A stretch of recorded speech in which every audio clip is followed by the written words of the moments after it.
Mammon, money, city. I work for a reinsurance broking company, and it has a rather strange role in life. It has to either model God, or it has to model US lawyers. And God is easier because he tends to obey the laws of physics. And we have to model, in this case flood, to answer a very simple question. What is the maximum probable loss that an insurance company or a government is likely to sustain within a usually 1 in 250 year return period? And the reason they ask us to do that is because the insurance policies that you buy are supposed to work when either the earth shakes or the ground gets very wet. And the regulator says that insurance companies have to manage to that risk. We're quite rare in the United Kingdom because we have private insurance for flood. In most countries, it's through the government. But ultimately, everyone asks the same question. And then it's a reinsurance broker's job to make sure that there's enough capital available from the international reinsurance market and other sources like hedge funds, so that when that event occurs, an insurance company has got what it has itself, but can actually call on this extra capital for when things go wrong. So as an example, after Katrina, $50 billion was provided to the people of New Orleans and related areas after the event from the insurance industry. In fact, that was from you and me, because about 10% of the insurance premiums we pay go to reinsurance, which is held centrally sort of to cover events around the world. So I consider insurance to be the ultimate community product. It is the essence of a civilized society and a civilized world. Now, to answer those questions, I'm lucky enough to run effectively a geography department in the city. So I know there's lots of school people here and others. Essentially, I have to employ meteorologists and hydrologists and all the rest of it to answer these questions. And I'm really going to just touch on that, try and describe 3 scenarios where we have to worry about bits of London being underwater, and then really wrap up with some themes. So I think I've probably got about 8 minutes left, Evan. You're very welcome to tell me if I'm going over. No. Oh, there we go, page down. Just a quick history of science. Isn't it fascinating? Turn of the last century before last, the proof of global warming was pretty much there. 1894, Arvid Gustav Hobsbawm said basically, if we keep burning coal, the world will warm up. It's amazing how long it took many of us, including some of our American friends, to actually get that 110 years later. So things can take a little while to percolate through. That is the reality of what I have to confront in the big picture. I'm going to talk big picture at the end. I just thought I'd start with this because it was Perspectives Insurance. The IEA, International Energy Agency, it's who the G8 went to after Gleneagles to say how much energy will we burn in the next 25 years. I know we're all using nice bulbs and things and driving little cars and things, but basically by 2030 we will burn as a world 40% more carbon than we do now. And that's the reality I have to deal with. Carbon trading, all the rest of it, maybe we'll reduce the growth, not the absolute amount, the growth by 10%. So that's the reality that we have to confront big picture as insurers, and emissions have a predictable upwards trend. So I'm not going to deal too much with that. I'll come back to it at the end. But basically, that is real geography. That is what we will have to almost certainly confront. Now, society has 2 ways of dealing with extreme events. And the point I wanted to make as a geographer, because I'm proud to say I did 2 geography degrees, is that the essence of the question that Rita and the gang have posed is not a question of physical geography. That, in some senses, even with flood risk, is the easy bit. It's really a question of economic geography. But actually, most specifically, and I couldn't believe I'd say this because I dropped all these courses at Durham, it's a question of social geography. Because it's how, as a society, we're going to share the costs of extreme events going forward. And as a society, we only have 2 ways of doing it. We can either do it publicly through taxation, partly through prevention or dealing with the consequences, or partly through insurance, which is private sharing of the risk. And I've just explained how we all do that. And that's the essence, because this is actually a man-made risk. We know what the natural world is. We can confront it like the Dutch have, But ultimately, it's a question of how society, nationally, locally in London, and actually globally, will actually evaluate and share this risk equitably and sustainably. It's getting wetter. We all know that. Actually, not much flood events post-1953, relatively not much insurance claims in flood until 1998, when there was an event of 500 million, and of course last year's events, primarily in Sheffield and that region, River Don, cost us £3 billion as an insurance loss, which was shared actually by the global market, not just those in the UK. The challenge with flood, and you'll see some university logos here, and I'll explain how we've linked in with those in a minute. The problem with flood is it's so bloody difficult to model, because like Eskimos have 20 words for snow, we should have 20 words for flood. There's flood from storm surge, comes from riverine, the sewers get, there's just so many causes of the same stuff. Water in my living room. And this just gives an idea of some of the macro challenges of, it's not just how much it rains, which I'll show in a minute, as we all know. Oops. I've lost a slide. It's disappeared. Oh, well, I'll be cut off. Here we go. And I'll explain actually with, oh dear. Hello. This isn't the last version of my slides. Doesn't matter.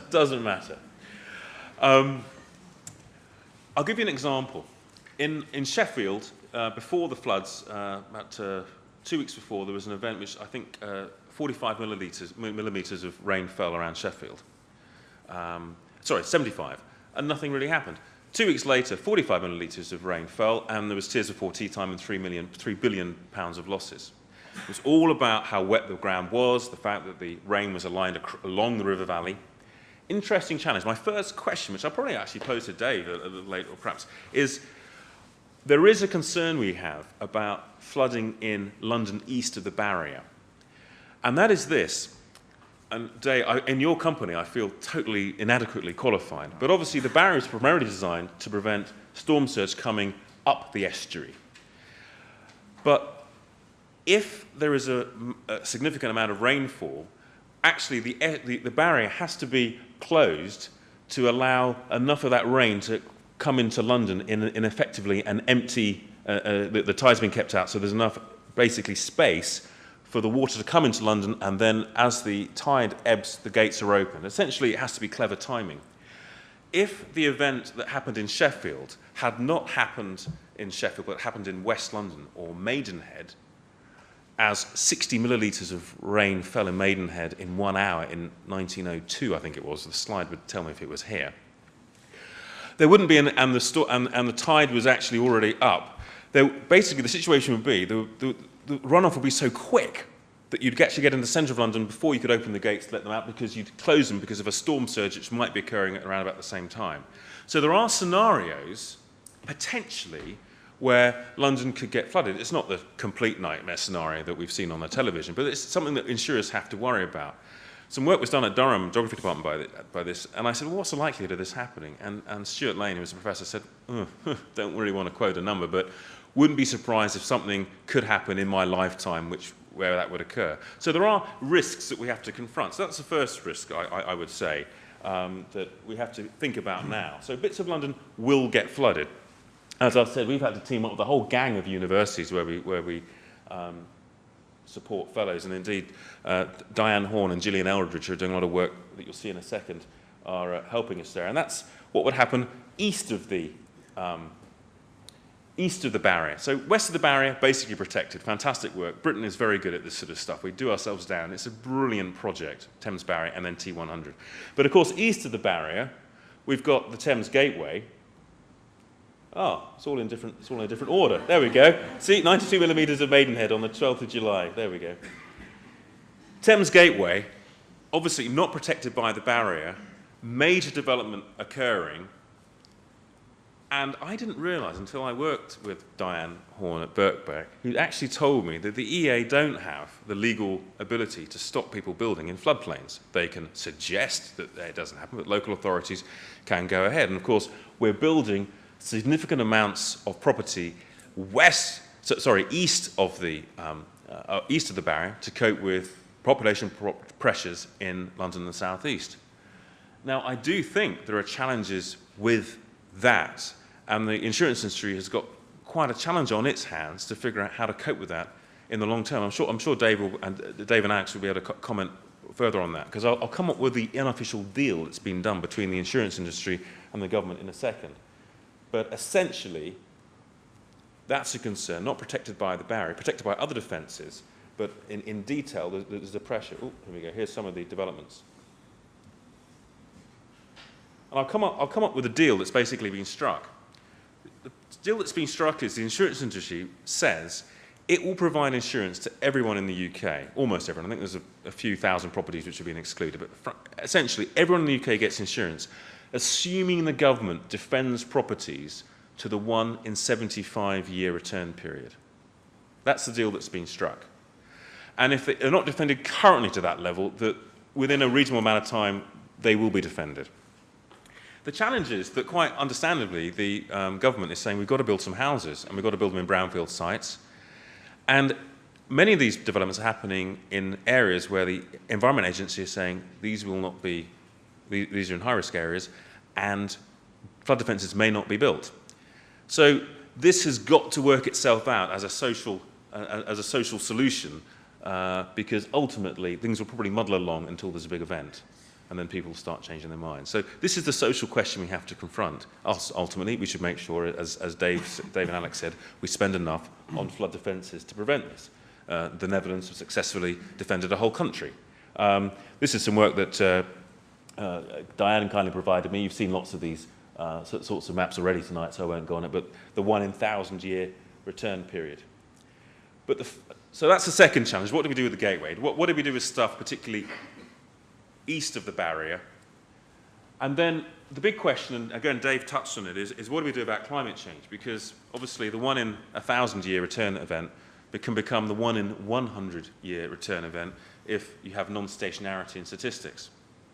And frankly, and I think the ultimate parameters that Dave exhibited around the T100 parameters was very sensible and reasonable. But in reality, in terms of within that parameters, we really don't know what's going to happen to global climate and at a regional level.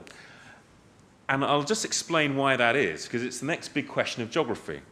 Currently, you'll have seen it on the papers, you'll have seen it reported by the BBC. We think that global temperatures will rise by X degrees over the next decade in mid-latitudes. Or we think rainfall may grow by X.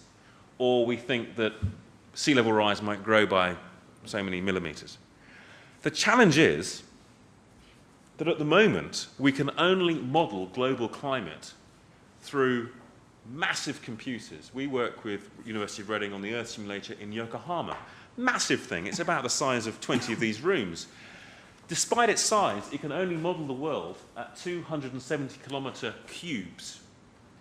And it has these cubes going to the ocean, cubes going to the atmosphere, and we run global scenarios on that. But at that sort of resolution, you can only get these very broad estimates. And the challenge for us, government, insurers, society, is to say, how can we begin to model global climate at a regional level, to go from climate to weather?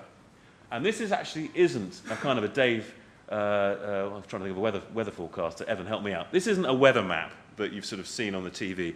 This is actually a Yokohama-based UK science on Japanese kit, basically, simulation of climate. And at last, we're actually moving to simulation of weather. And this is because computer power is growing. And the big focus that we're having to provide as sort of city geographers is how to start encouraging the investment of more kit by governments around the world to allow us to model climate down to a regional level to get us to the position of saying how many times is it likely that we'll have extreme rainfall events in northwest Europe and even in the UK?